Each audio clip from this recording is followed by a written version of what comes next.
Welcome to this trip through one of the most upsetting cases in the history of the Ozark Mountains. Before we start, please tell me in the comments where you are and what time you are listening to this narration. We want to know where and when these documented stories get to. In the fall of 1916, when the Ozark Mountains were covered in shades of amber and crimson, a series of events happened in the small town of Blackwell Springs, Missouri, that would change the course of local history forever. Martha and Elizabeth Blackwell became the main characters in what would later be recorded as one of the most disturbing medical oddities of the early 1900s. The sisters lived in an old Victorian farmhouse at the end of Pine Hollow Road, which was about 3 miles east of the town square. The Blackwell family had owned the property since 1873, when their grandfather, who had fought for the Union in the Civil War, settled in the area. Martha, the older sister, was 28, and Elizabeth, the younger sister, was 24. They lived alone after their parents died in a typhoid epidemic that hit the area in 1912. The Blackwell Springs Gazette's local records said that the sisters were quiet but friendly. They were often seen at church events and town meetings, but they mostly kept to themselves. The Blackwell sisters were not known for being reclusive, but for something that local Dr. Samuel Harrison wrote about in his medical journal on the 12th of October 1916 as an unprecedented physiological phenomenon.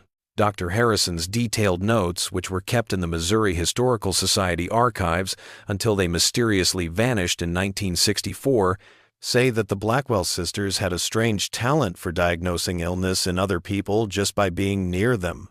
The first known case happened when Martha Blackwell told Mrs. Abigail Winters, the baker's wife, that she had something dark in her stomach after briefly touching her hand during a church social. 3 weeks later, a doctor in Springfield told Mrs. Winters that she had advanced ovarian cancer. If these things hadn't kept happening with such alarming frequency, they might have been thought to be coincidences. Elizabeth Blackwell is said to have told Thomas Miller, the local blacksmith, that his heart beat irregularly after they stood next to each other at the general store. Miller, a strong man who had never had health problems before, had a small heart attack the next month. Dr. Harrison's journal entries became more and more detailed as he started writing about these cases with scientific curiosity instead of superstitious fear.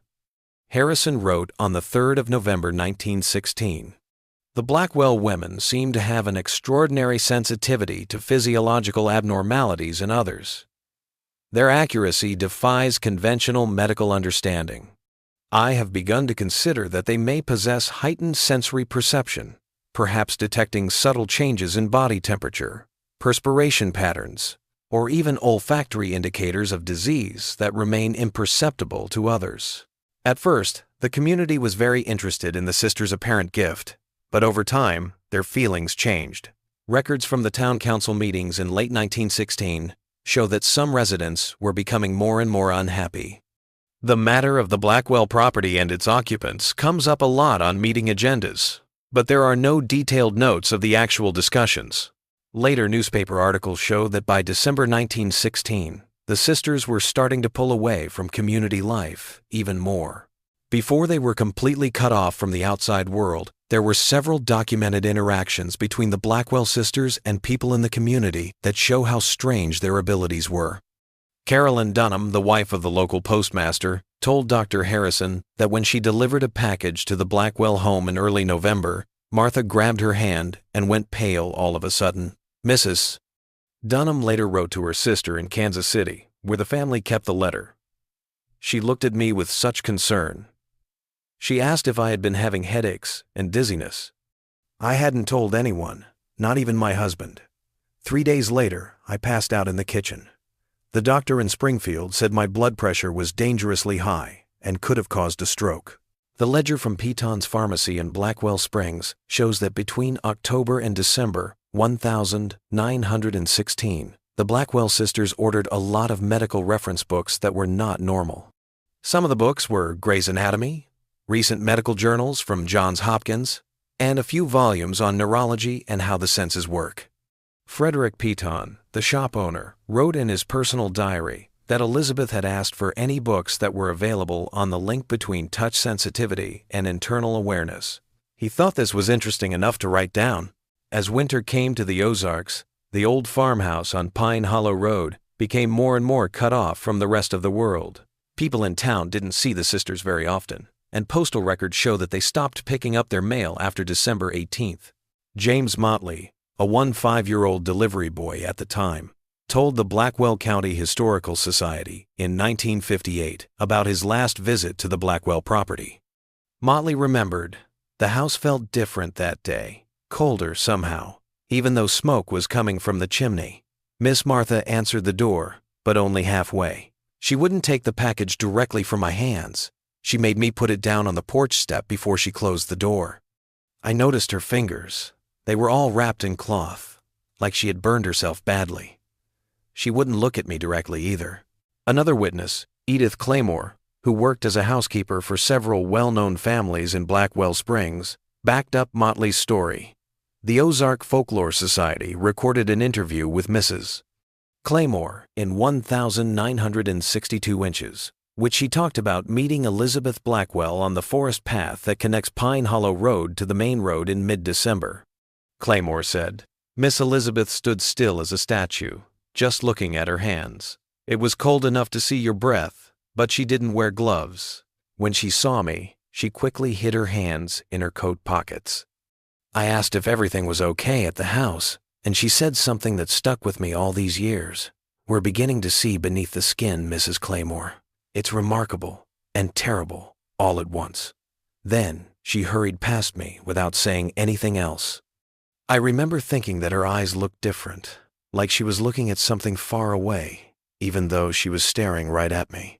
There isn't much information about what happened between December 1916 and February 1917. The harsh winter cut off many homesteads in the Ozarks, making it hard for people to get in touch with the town center from the outskirts. Reverend Thomas Grayson's journal is one notable exception. He wrote about trying to visit the Blackwell home in early January after church members were worried about the sister not being at Christmas services. Grayson wrote, "The trip to Pine Hollow was dangerous because of the recent snow. When I got there, the house looked like it was occupied. There was smoke coming from the chimney and lamps were on inside, but no one answered my repeated knocks. As I was getting ready to leave, I clearly heard a woman's voice coming from inside, but I couldn't make out the words. The tone sounded like distress or maybe deep thought. I left a basket of food on the porch and marked in the snow that I had been there. When I came back a week later, my markings were covered by fresh snow, but the basket was still in the same spot." Dr. Harrison's journal has the next important entry about the Blackwell sisters. It is from the 23rd of February 1917, after he went to their house at Elizabeth Blackwell's request. She sent a short note with a passing lumber worker. Harrison's entry from that day is several pages long, but the most important part says, "I found Martha in a state of significant distress." She refuses physical examination and remains confined to the second floor of the residence. Elizabeth appears gaunt, significantly underweight, and exhibits signs of extended sleep deprivation. Most concerning are the extensive bandages covering both women's hands. Elizabeth refused to allow me to examine these wounds, stating only that the touch has turned inward. I left medication for pain and sleep, though I fear something more troubling than physical ailment affects the household. Harrison went back to the Blackwell home without being invited on February 26th because he was worried about what he had seen. I came by without warning and found Elizabeth in the parlor with anatomical drawings that were unlike any I had seen in medical texts. When I asked her about them, she said they were internal landscapes, as she called them, detailed drawings of human organs, tissue, and cellular structures, but with strange notes in a symbolic language I couldn't understand. What was most disturbing was her claim that these drawings were not based on medical references, but on direct perception. That she and Martha had learned to see inside themselves through touch. She showed me by putting her bandaged hand against her abdomen and describing in disturbing detail the current state of her digestive processes. Medical knowledge alone cannot explain such detailed awareness of one's internal functions. Harrison's notes show that he tried to get Elizabeth to go with him to Springfield for a checkup by specialists, but she firmly said no. He asked to see Martha before he left, but she said no again. He wrote down that he heard rhythmic tapping coming from the top floor of the house, but Elizabeth didn't say what it was. The local paper didn't say anything about the sisters until the 15th of March, 1917. That day, a short article said that Elizabeth Blackwell had been seen at Caldwell's general store buying a lot of medical supplies, such as gauze, alcohol, and laudanum. Harold Caldwell, the storekeeper, said that Elizabeth looked very different. She had lost a lot of weight, and even though she was young, her auburn hair had gray streaks in it. In 1965, a collection of personal papers given to the Blackwell County Library contained an account by Sarah Caldwell, the storekeeper's wife, that had never been published before. She went into more detail about Elizabeth's visit in it. Her hands were still covered in those strange bandages, but what struck me most was how she moved, cautiously and purposefully, as if every motion needed careful thought. When Harold asked about Martha, Elizabeth said her sister had made a breakthrough in their work. She can feel her own heartbeat, Elizabeth said, not just the pulse, but the actual chambers contracting, the valves opening and closing. Harold thought she was speaking poetically, but the look in her eyes suggested otherwise. Before leaving, she asked for several small mirrors and fine sewing needles, which we wouldn't normally stock together. In Blackwell Springs, rumors started to spread in early April 1917. According to 10-year-old Sarah Palmer's account, which was found decades later in her family's Bible margin notes, children walking home from school heard strange noises coming from the Blackwell property that sounded like someone crying, but not quite. People in the neighborhood noticed that the property, which was usually well kept, had fallen into disrepair. Elizabeth had always taken good care of the spring garden, but it was still empty, and the white fence around the house was starting to fall apart. On the 12th of April 1917, Joseph Cranmer, who ran the livery stable in Blackwell Springs, said he saw Elizabeth Blackwell at the feed store buying supplies. His account, which he wrote down in a letter to Sheriff William Tanner after the events in question, said that Elizabeth's face and behavior had changed a lot. Cranmer said, "Miss Blackwell seemed to have trouble keeping her balance. When I offered to help her with her packages, she shrank back, as if my being close made her uncomfortable. I saw that her bandages went from her hands to her forearms. It was most disturbing how she reacted when I asked about her health. She said, 'Mr. Cranmer, we have begun to understand that the body is not what we believed it to be. The boundaries are more permeable than science has recognized. When I asked about Miss Martha, she only said that her sister had made more progress and now spent most days in a state of internal observation.' Before she left, she asked me to tell Dr. Harrison that they had gone from diagnosis to treatment. Dr. Samuel Harrison went to the Blackwell house again on the 29th of April 1917, but this time he wasn't invited. His journal entry from that day has some of the most disturbing things he's written so far. Elizabeth let me in reluctantly. She looks like she's aged years in just a few months. The inside of the house doesn't look anything like the orderly home I remember. Papers, what look like medical journals, and anatomical drawings cover every surface. Elizabeth's arms are now fully bandaged to the elbows. She spoke in broken sentences about how their condition had changed. She kept talking about Martha's breakthrough but wouldn't let me see her sister.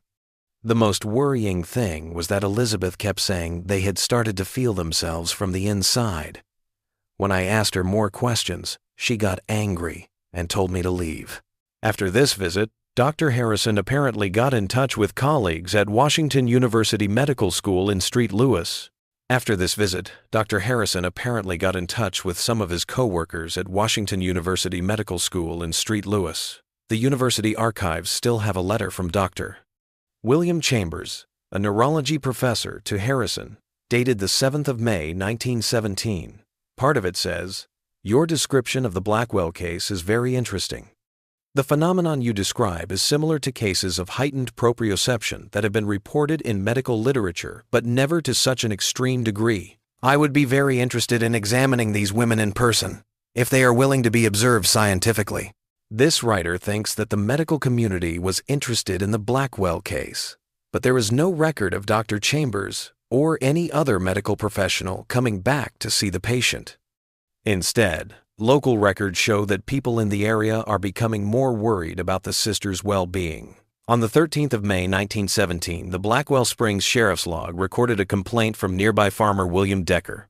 He said that strange smells were coming from the Blackwell property and that lights were moving around in the house all the time. Sheriff Tanner's answer is simply, investigated. No evidence of illegal activity. Residents did not want help. A letter Sheriff Tanner wrote to his brother in Jefferson City, which was found among family papers in 1972, gives a more detailed account. This Blackwell business has the town on edge. I visited the property after Decker's complaint and found the house in disarray, but no clear cause for intervention. Elizabeth met me at the door, appearing severely malnourished. When asked about the unusual activities reported by neighbors, she explained they were conducting personal research into sensory development. She declined to elaborate further or to allow me entry. I caught a glimpse of Martha through an upstairs window, motionless, staring at her own reflection in a large mirror. Something about this case unsettles me deeply, but without evidence of criminal activity, my hands are tied. In his personal diary, which was found during church renovations in 1955, Reverend Thomas Grayson wrote that he had tried to visit the Blackwell home 3 times in May 1917 but got no response, even though there was evidence that people were living there.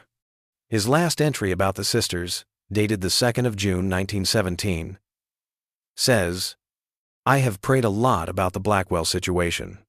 This afternoon, I left a Bible open to Ecclesiastes 1:18 on their porch. For with much wisdom comes much sorrow. The more knowledge, the more grief. When I got back to my wagon, I saw Elizabeth watching from an upstairs window. She didn't say anything, but I could tell from her look that she was very tired, like someone who has seen too much. The most helpful account of what happened before the fire comes from Millicent Porter, a midwife who met Elizabeth Blackwell at Peaton's Pharmacy on the 8th of June 1917. During her investigation in 1932, Dr. Eleanor Shipley heard from Porter, Miss Elizabeth appeared at the counter just as I was collecting a remedy for Mrs. Taylor's infant. Her condition was shocking. Emaciated, hair almost entirely gray, movements jerky, like someone in pain. Most disturbing were her eyes. They seemed to focus on things not present, shifting rapidly as if tracking invisible movements. When Mr. Peaton asked after her health, she replied, "We have nearly completed our work. Martha can now control her own heart rate and blood flow to specific regions. I remain several steps behind, but progressing." She then turned to me and said, "Mrs. Porter, you should examine Mrs. Taylor's infant more carefully. There is a shadow in the left lung." I had detected no such issue, but upon my next visit I found the child developing pneumonia in precisely that location. On the 12th of June, 1917, the Blackwell sisters' story took a big turn. Reports from the sheriff's office at the county courthouse say that a fire broke out at the Blackwell property just after midnight. When the neighbors and the volunteer fire department got there, the house was already on fire. The report says that even though people tried to search the property, they didn't find any remains right away. This led to the first thought that the sisters had left the house before the fire.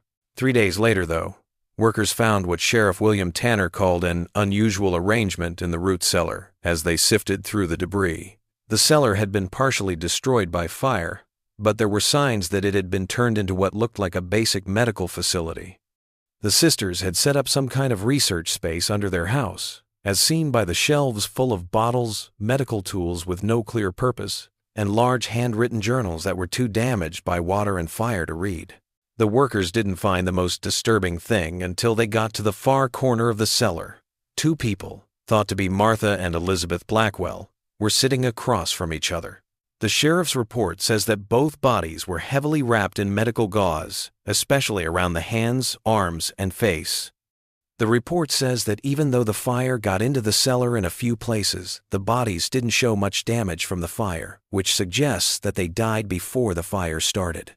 In 1951, the Ozark Historical Society recorded an oral history with James Fletcher, one of the volunteer firefighters who helped recover the bodies.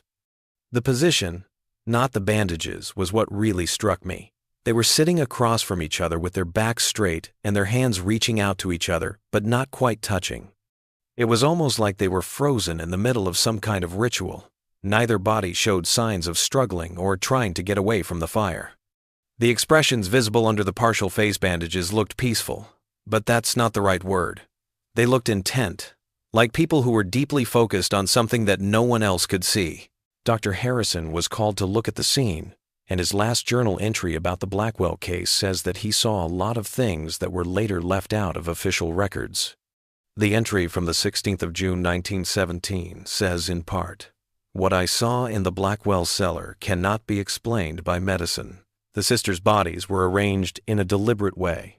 Their hands were reaching out to each other but not quite touching. When the extensive bandaging was carefully removed, there were no external wounds or burns, as had been thought. Instead, the skin underneath looked unnaturally transparent, with vascular structures clearly visible, as if the epidermis had somehow atrophied while keeping its integrity. The most puzzling thing was the many notebooks that were found in a metal box.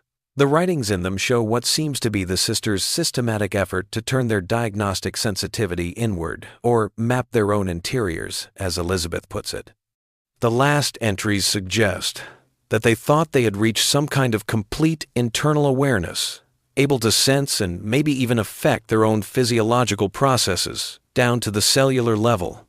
In a previously unpublished addendum to this entry, discovered among Harrison's personal effects following his death in 1943, he wrote, "The autopsy findings are most disturbing. Both sisters exhibited unprecedented neural development in the somatosensory cortex, the region responsible for processing touch and proprioception. More alarming were the self-inflicted modifications evident throughout their bodies. Using what appears to have been a combination of acupuncture techniques and procedures of their own devising, they had systematically altered nerve pathways through precisely placed punctures and what can only be described as redirections of neural connections. The technical skill required for such modification suggests a level of anatomical awareness that modern medical science would consider impossible without visual aids and surgical training. How they achieve this through self-experimentation remains incomprehensible. I have omitted these findings from official records, as they would surely be dismissed as impossible by the medical community and would only further distress the local population. The Blackwell sisters' official cause of death was recorded as asphyxiation due to smoke inhalation, but Dr. Harrison's private notes show that he had serious doubts about this conclusion.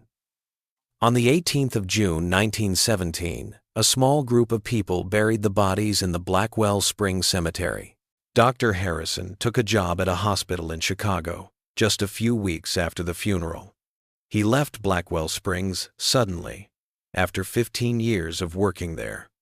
Local newspaper archives show that Harrison made one last trip to the Blackwell property before he left. On the 25th of June 1917, the Blackwell Springs Gazette reported, Dr. S. Harrison, along with Sheriff Tanner, went back to the site of the recent tragic fire at the Blackwell residence. Sources say they took several items from the root cellar for further examination. When asked what these items were, both men refused to comment. Dr. Harrison has resigned from his medical practice in our community, saying he has been offered a position in Chicago. He will leave at the end of the month. Sheriff Tanner wrote a letter to Dr. Harrison on the 3rd of August, 1917, which is still in the Missouri State Archives. It talks about the materials that were found. I have, as promised, destroyed the remaining notebooks and specimens, as we agreed was best. The final journal you asked to review should now be in your possession via courier. I must emphasize the importance of discretion regarding its contents. The community has begun to recover from the tragedy, and speculation about the sisters' activities has largely subsided. I believe this is for the best. Some knowledge, as you yourself stated, may be too disruptive to share widely. Dr. Eleanor Shipley, a researcher in abnormal psychology at Johns Hopkins University, was interested in the Blackwell case, which could have stayed a local tragedy. Dr. Shipley came across references to Dr. Harrison's observations of the Blackwell sisters while looking into strange cases of sensory perception in 1932. After that, she went to Blackwell Springs to talk to the last people who lived there who had known the sisters. Margaret Wilson, who had worked as a housekeeper for the Blackwell family before the parents died in 1912, was one of the people who were interviewed. Shipley's research notes contain Wilson's testimony, which sheds light on the sisters' early growth. Even when they were young girls, Martha and Elizabeth were very sensitive. Their mother once said that Martha could tell when milk had gone bad before there were any visible or olfactory signs. Elizabeth had an amazing ability to find lost things by touch, running her fingers over surfaces until she could figure out what was under or behind them. Their father, who was a practical man, discouraged what he called excessive sensitivity.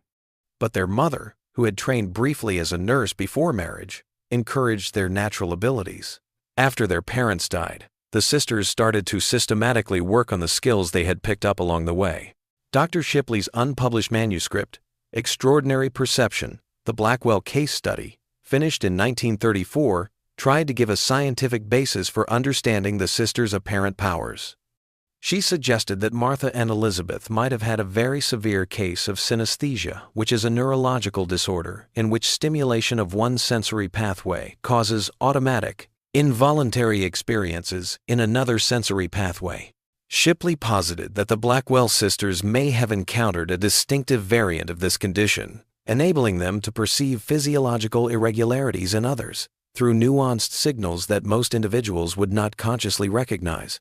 Shipley's analysis of the incomplete journal entries found in the Blackwell cellar was more controversial. She wrote in her manuscript, "The sisters' writings suggest they believe their unusual perception could be directed inward through concentrated effort." The journals describe exercises they developed to enhance what they termed interior vision, techniques bearing striking resemblance to certain meditative practices, though developed apparently in isolation. The sisters' documentation becomes increasingly technical yet paradoxically mystical, describing sensations and awareness that, if taken literally, would indicate perception at a cellular or even molecular level, a physiological impossibility according to our current understanding.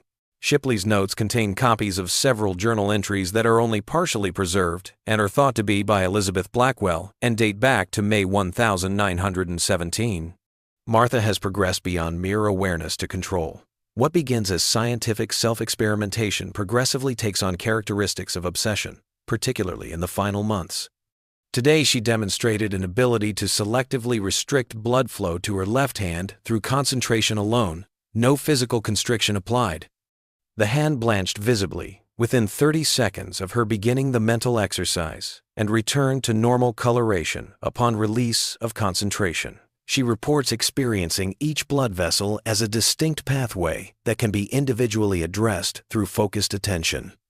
My own progress remains less advanced, though I have begun to perceive the electrical impulses of my nervous system as discrete events rather than a continuous flow. The sensation defies description in conventional terms, perhaps closest to perceiving individual raindrops within a storm rather than merely the general phenomenon of rainfall. Another fragment, undated but appearing to be from the later period of experimentation, reads, "We have confirmed that our unusual sensitivity functions as a form of direct perception rather than merely heightened interpretation of the normal sensory input. The blindfolded tests proved this conclusively." Martha correctly identified the contents of all 12 sealed containers by touch alone, including distinguishing between nearly identical organic compounds. More significant is our growing certainty that this perception functions through a mechanism outside current scientific understanding, perhaps a form of direct cellular communication that bypasses conventional neural pathways. This would explain why our abilities increased exponentially following the systematic desensitization of our external tactile receptors. By reducing the noise of ordinary sensation, we have enhanced our access to deeper perceptive capacities. Dr. Shipley's work was not published after she died in a lab accident in 1936. Her research materials, like copies of the surviving Blackwell journals, were kept at Johns Hopkins University until 1964, when they were reported missing during a routine inventory. This disappearance happened at the same time as Dr. Harrison's medical journals going missing from the Missouri Historical Society, which raises questions that have not been answered. In a 1965 interview with Science and Inquiry magazine, Dr. Richard Tanner, a former co-worker of Shipley's, who is not related to Sheriff Tanner, gave more information. Before her death, Eleanor became more secretive about her Blackwell research.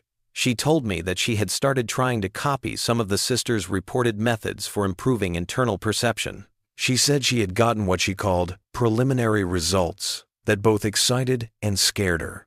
Her last message to me, a hastily written note delivered the day before her fatal laboratory accident, said only, "The boundaries are indeed more permeable than we had believed." The question now is whether knowing this represents advancement or grave error.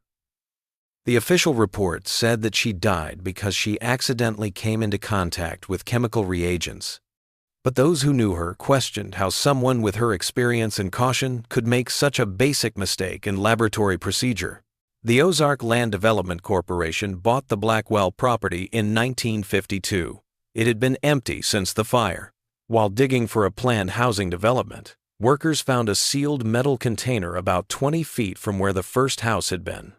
There were a few glass slides inside that looked like they had human tissue samples on them, as well as a handwritten note that was said to be from Elizabeth Blackwell.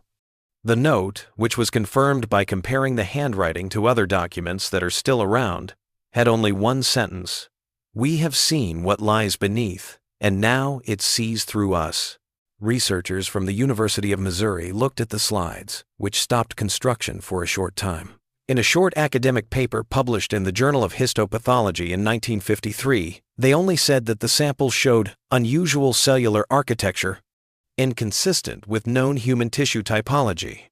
The paper was later retracted without explanation, and requests for access to the samples have always been turned down.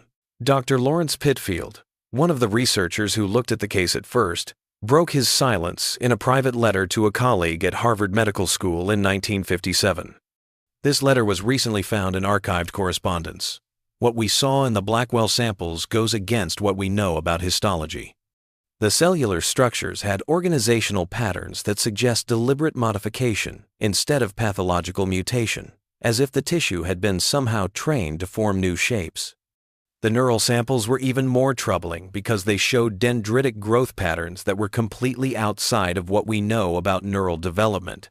These formations seem to create new pathways for neural transmission, going around normal synaptic junctions through what can only be called cellular bridges. It's hard to understand how such changes could happen without surgery. The decision to take back our paper came from higher-ups in the administration, and it was clear that further discussion of the findings would not be allowed. The project to develop the land was eventually scrapped, and it is still undeveloped today. People who live nearby say that the plants grow in an unusually thick way at the old Blackwell home site. From nearby hillsides, this makes the area look darker and more impenetrable than the woods around it. In 1959, an anonymous donor gave money to the University of Chicago to start the Blackwell Initiative for Advanced Proprioceptive Research. The program only ran for 3 years before it was quietly shut down. During its short life, it published a number of papers on improving human sensory perception, with a focus on methods for making people more aware of their body's internal processes that are usually thought to be automatic. The last paper, Boundaries of Conscious Physiological Control, was pulled before it could be published. All records of the initiative's activities were subsequently sealed in accordance with university archive protocols that restrict access until 2059. In 1968, Dr. Victor Mansfield, a neurologist studying proprioception disorders, tried to find the Blackwell sisters' graves so that they could be dug up and examined by modern medicine. This is perhaps the most interesting postscript to the Blackwell case. The cemetery records show that the sisters were buried next to each other in Section C of Blackwell Springs Cemetery. But when Dr. Mansfield got there with the right permits, he found that even though the plots were marked on cemetery maps, there were no actual headstones or grave markers at the places where they were supposed to be. Ground-penetrating radar later showed that the soil in these areas did not show any signs of burial disturbance at the depth that is usually associated with interment. Local authorities looked into this briefly and came to the conclusion that mistakes must have been made in record-keeping after the funerals in 1917.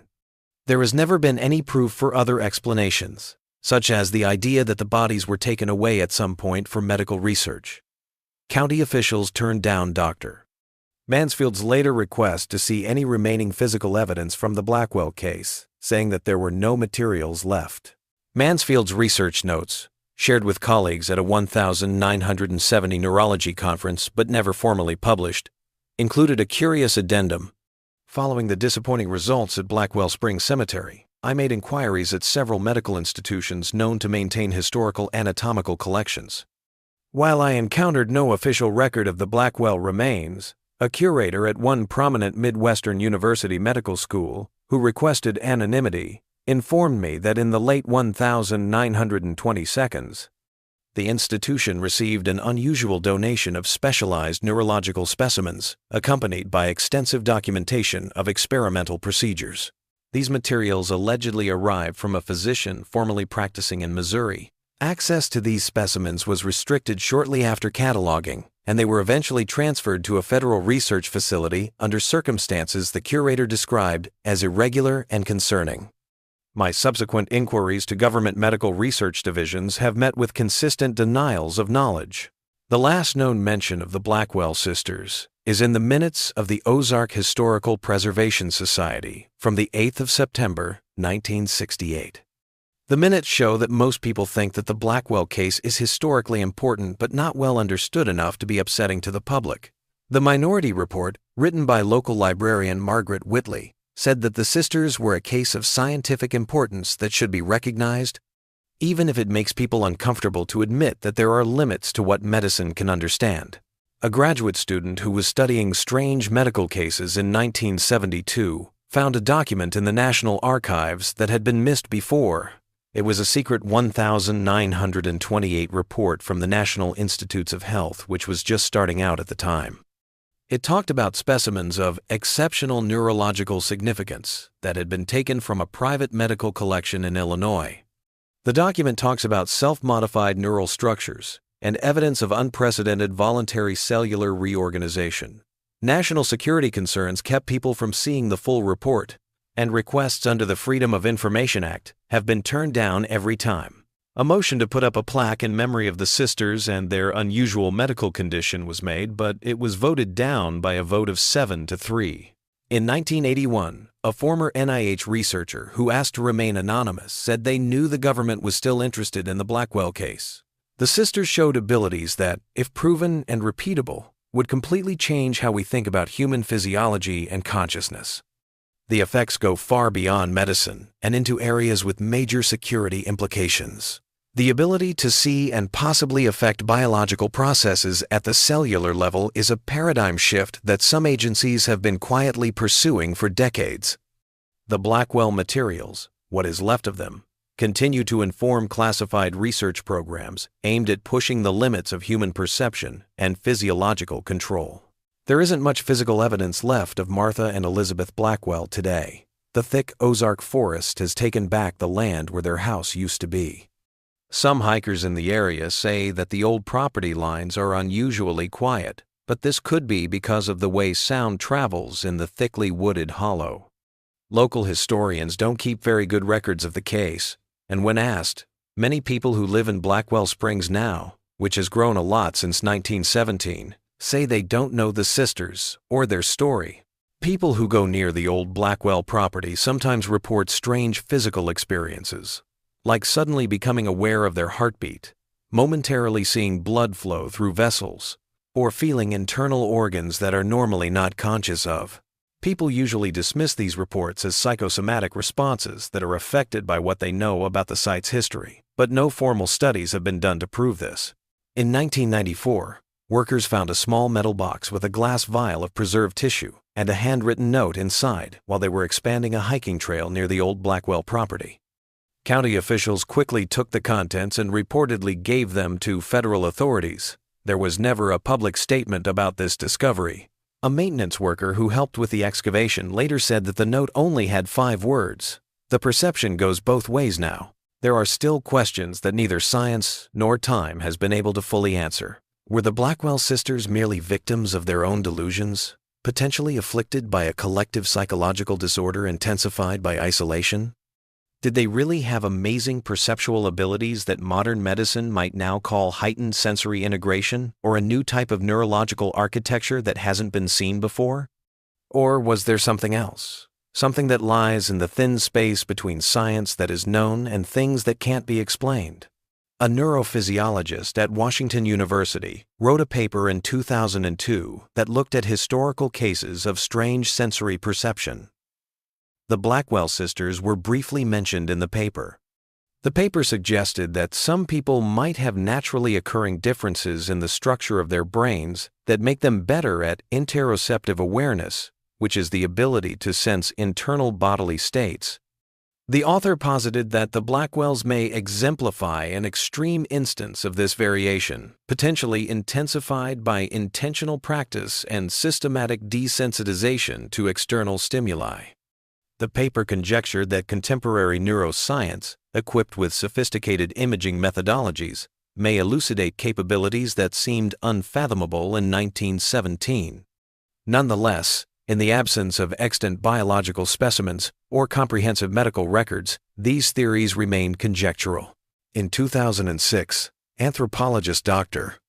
Marjorie Clement published Boundaries of Perception: Folk Practices and Medical Anomalies in Rural American Communities, 1,881,940, which offered a different take on the subject. Clement posited that the Blackwell sisters may have independently formulated techniques akin to specific meditative practices recorded in Eastern traditions, emphasizing the enhancement of awareness regarding internal physiological processes.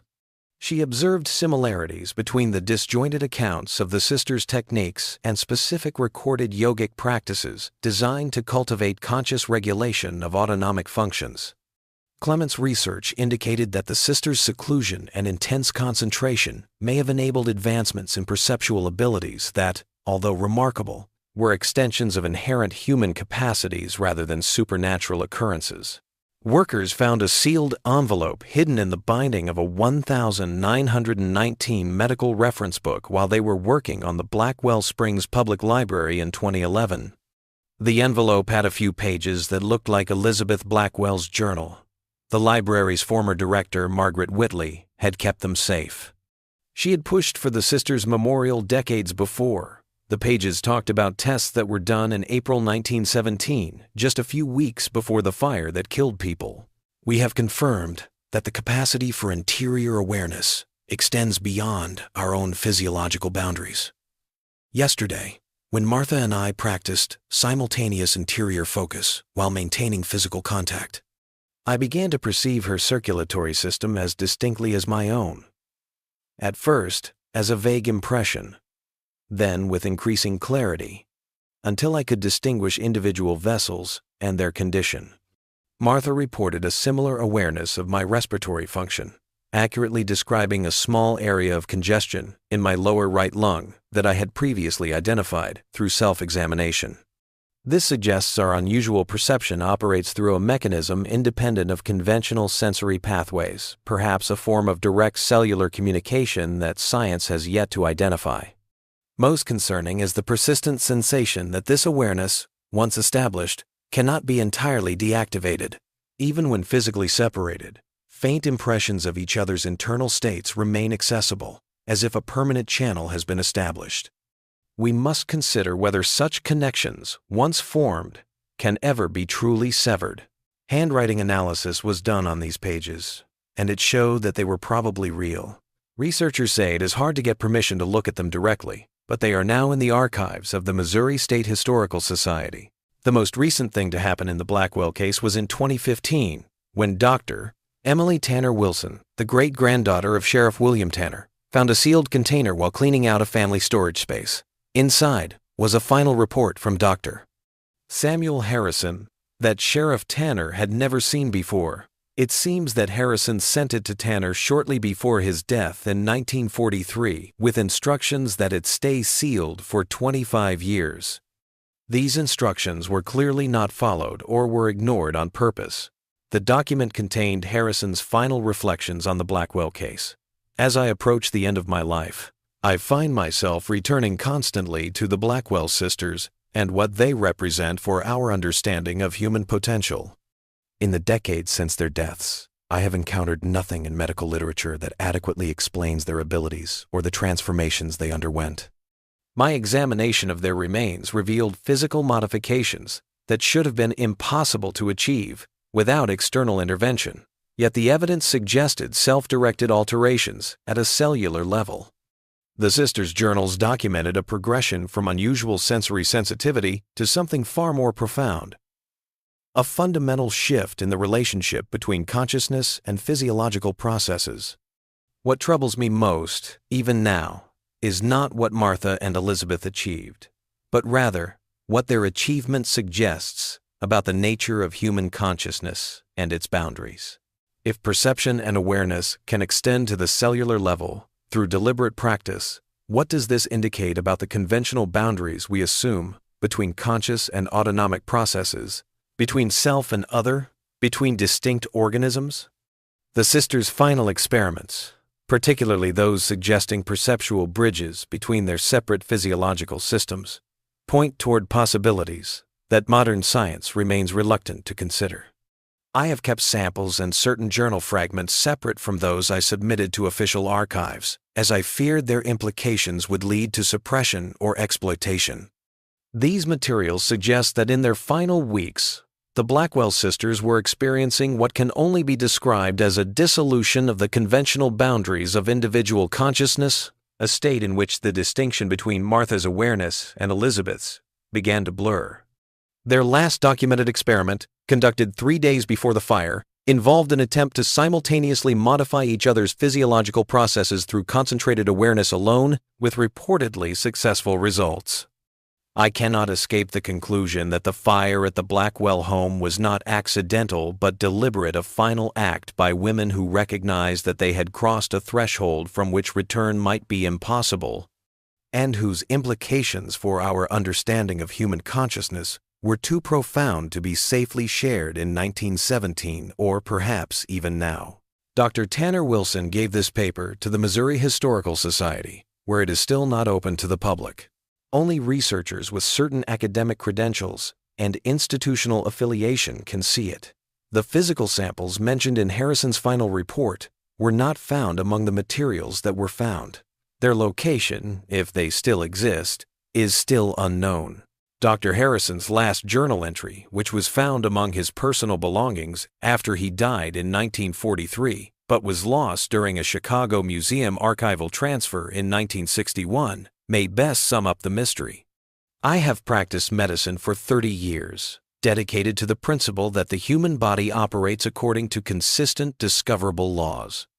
The Blackwell case has forced me to confront the possibility that our understanding remains fundamentally incomplete.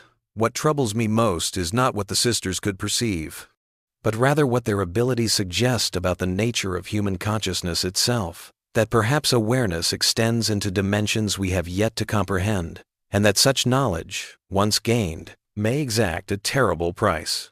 If the Blackwell sisters' graves are real, they are not marked in Blackwell Springs Cemetery. There are no pictures of the women in the town library. Their medical records are missing, and the land where they used to live is still not being developed. There's only a story left that science couldn't explain, and maybe never will. It's a reminder that even in the logical world of the early 1900s, there were things that didn't make sense. Researchers in medicine who study strange cases of sensory perception or autonomic control sometimes still use the Blackwell sisters as a historical curiosity, an unproven but interesting example of what people might be able to do that goes beyond what is known. Neurologists researching interoception, the perception of the body's internal state, occasionally reference the Blackwell case as a preliminary, albeit inadequately documented, instance of heightened interoceptive awareness, but without any biological evidence or complete records. The sisters are mostly just a footnote in medical history, not a real phenomenon. Some people who live in the Ozarks say that on especially quiet nights, visitors near the old Blackwell property report strange sensory experiences, like suddenly being aware of their own internal organs, seeing blood flow through vessels, or suddenly becoming aware of things that usually happen automatically, like digestion or glandular secretions. Some people think these reports are just the result of suggestion and the power of storytelling. Others wonder if some of the Blackwell sisters' strange awareness might still be present in the place where they did their experiments. In 2018, a neuroscience graduate student reportedly got temporary access to tissue samples in a government archive that some people think came from the Blackwell sisters. The student said they saw neural structures that aren't described in any medical literature right now. These structures looked like they had been deliberately reorganized, not like they had developed naturally or mutated in a way that was harmful. This story, which was shared anonymously on academic forums, has never been officially confirmed or recognized by any institutions. Maybe that's how it should stay. To see completely is to lose the boundary between observer and observed, Elizabeth Blackwell supposedly wrote in her last journal entry, which was found in pieces in the cellar. Martha and I now understand that some veils exist not to hide truth, but to protect us from it. The human mind evolved with certain perceptual limitations. For good reason. To perceive too much, too directly, is to risk dissolution of the self. Yet, once this path is begun, return becomes increasingly impossible. We stand at a threshold, beyond which individual consciousness, as conventionally understood, may cease to exist. Whether what lies beyond represents transcendence or obliteration remains the final question we must answer for ourselves. The most recent official document about the Blackwell case is a restricted memo from a federal research division from 1972. It was obtained through a Freedom of Information Act request that was only partly successful in 2019. The visible part of the heavily redacted document says, Historical Case B-17 continues to provide valuable insights regarding the outer boundaries of human perceptual capacity and conscious physiological control. Techniques derived from surviving documentation have yielded promising preliminary results in controlled settings, though ethical considerations preclude progression to the advanced stages described in the original subject's records. The fundamental question remains whether the reported final outcomes represent an actual breakthrough in human capability or the documentation of a shared psychotic event. Current research protocols are designed to approach these boundaries while maintaining necessary safety limitations that the original subjects evidently disregarded. It is still unclear if the Blackwell sisters found something deep about how people think and perceive things, or if they just fell into a shared delusion.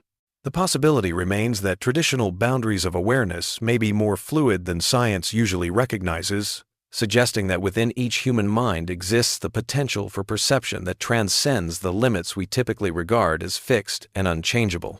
For those studying the Blackwell case, one question is the most important. If Martha and Elizabeth really did develop the skills described in the broken records of their work, what was the threshold they crossed? And what might they have seen on the other side? Was it a deeper understanding of human consciousness, or something that exists beyond what we are meant to know? Visitors to Blackwell Springs sometimes say that when they stand near the old house, the line between themselves and their surroundings seems to blur. Their own heartbeat becomes not just a vague feeling, but a clear internal rhythm, and the difference between observer and observed becomes less clear. These kinds of experiences usually only last a few seconds before normal perception comes back. They might have been a brief glimpse of the world the Blackwell sisters wanted to fully enter, but never did.